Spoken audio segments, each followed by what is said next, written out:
चलिए जानते हैं दिन भर की सिलेक्टेड काम की बहुत ही महत्वपूर्ण सिलेक्टेड खबरों को सिर्फ और सिर्फ 10 मिनट में 50 बड़ी खबरों को। लेकिन वीडियो के आगे बढ़ने से पहले अगर आप लोगों ने हमारे चैनल को अब तक सब्सक्राइब नहीं किया तो सब्सक्राइब करके नीचे का बेल आइकन को जरूर प्रेस कीजिए। दिल्ली के मंत्री सौरभ भारद्वाज ने आशा किरण सेंटर होम में हुई 14 लोगों की मौत के मामले में कहा है कि उन्होंने सरकारी अस्पतालों में डॉक्टर की कमी के बारे में उपराज्यपाल वीके सक्सेना को कई बार पत्र लिखा है। बकौर भारद्वाज पत्र लिखे जाने के बावजूद भी उपराज्यपाल ने डॉक्टरों की भर्ती को लेकर कोई कार्रवाई नहीं की। जीवन बीमा व स्वास्थ्य बीमा पर 18% जीएसटी को लेकर विपक्ष ने संसद परिसर में प्रदर्शन किया है। इसका वीडियो सामने आया है। वीडियो में राहुल गांधी समेत विपक्षी संसद तानाशाही नहीं चलेगी, गरीब को लूटना बंद करो नारे लगाते हुए दिख रहे हैं। इससे पहले केंद्रीय मंत्री नितिन गडकरी ने हेल्थ इंश्योरेंस से जीएसटी हटाने की अपील की थी। बांग्लादेश से हिंसा पर दिल्ली में चल रही सर्वदलीय बैठक में गृह मंत्री अमित शाह, रक्षा मंत्री राजनाथ सिंह, विदेश मंत्री एस जयशंकर के अलावा कांग्रेस अध्यक्ष मल्लिकार्जुन खड़गे, राहुल गांधी समेत कई नेता शामिल हुए। विदेश मंत्री ने अपने एक्स अकाउंट पर बैठक की तस्वीरें शेयर कर लिखा, मैं विपक्ष की तरफ से दिए गए समर्थन की सराहना करता हूँ। आप नेता संजय सिंह ने बांग्लादेश की सियासी उठापटक व हिंसा को लेकर सरकार द्वारा मंगलवार को बुलाई गई सर्वदलीय बैठक में आप नेताओं को शामिल नहीं करने का आरोप लगाया है। उन्होंने कहा, इस महत्वपूर्ण सर्वदलीय बैठक में 13 सांसदों वाली राष्ट्रीय पार्टी आम आदमी पार्टी को नहीं बुलाना सरकार की ओछी मानसिकता और अंगीभूतता को दर्शाता है।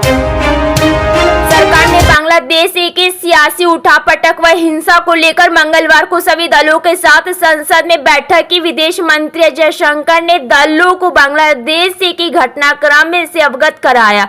बेकार रिपोर्ट जयशंकर ने कहा है कि बांग्लादेश में करीब 13,000 भारतीय हैं और हालत अभी इतने खराब नहीं है कि उन्हें निकाले जाने की जरूरत पड़े। बांग्लादेश में शेख हसीना के प्रधानमंत्री पद से इस्तीफा देने के बाद वहां कथित तौर पर अल्पसंख्यकों और हिंदू मंदिर पर हमले हो रहे हैं। भीड़ द्वारा कई जगहों पर लूटपाट और आगामी लिंग के नेताओं को निशाना बनाए जाने की खबर सामने आ रही है।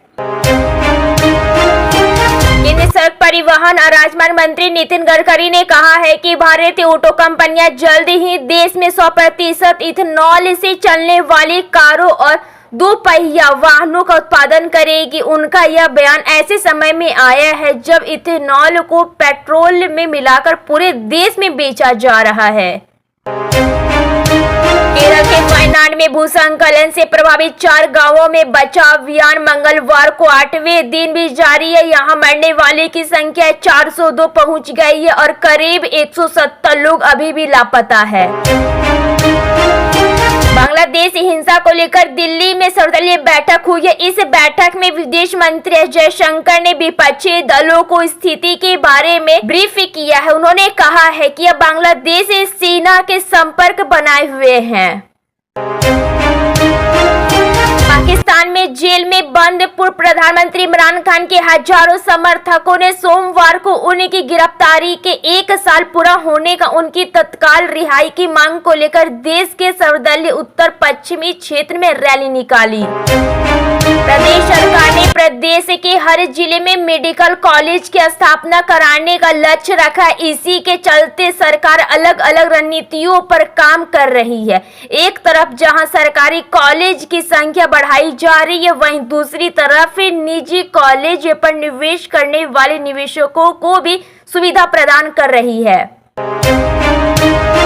केंद्र सरकार ने राज्यसभा में बताया कि साल 2019 से अब तक राष्ट्रीय राजधानी दिल्ली में विभिन्न एजेंसियों द्वारा कुल 33,777 अतिक्रमण के खिलाफ कार्रवाई की गई।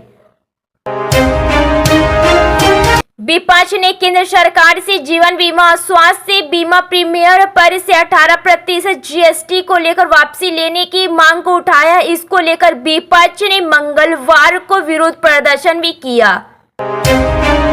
मंडी से बीजेपी सांसद कंगना रनौत ने हिमाचल प्रदेश सरकार पर बड़ा हमला बोला है। कंगना रनौत का आरोप है कि हिमाचल के विस्थापितों के लिए केंद्र सरकार जो पैसा भेज रही है वो सुकू सरकार लोगों तक नहीं पहुंचा रही है। मंडी सरकार ने इनको लेकर सवाल खड़े किए हैं। उन्होंने कहा है कि राज्य सरकार की हालत सभी को पता है।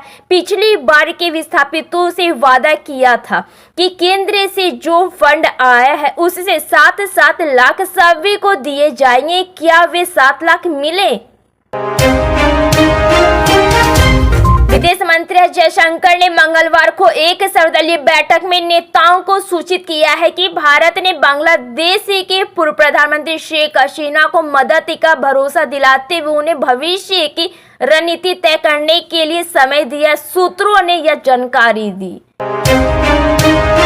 राहुल गांधी और शरद पवार समेत इंडिया ब्लॉक के नेताओं ने मंगलवार यानी कि आज संसद के बाहर विरोध प्रदर्शन किया है।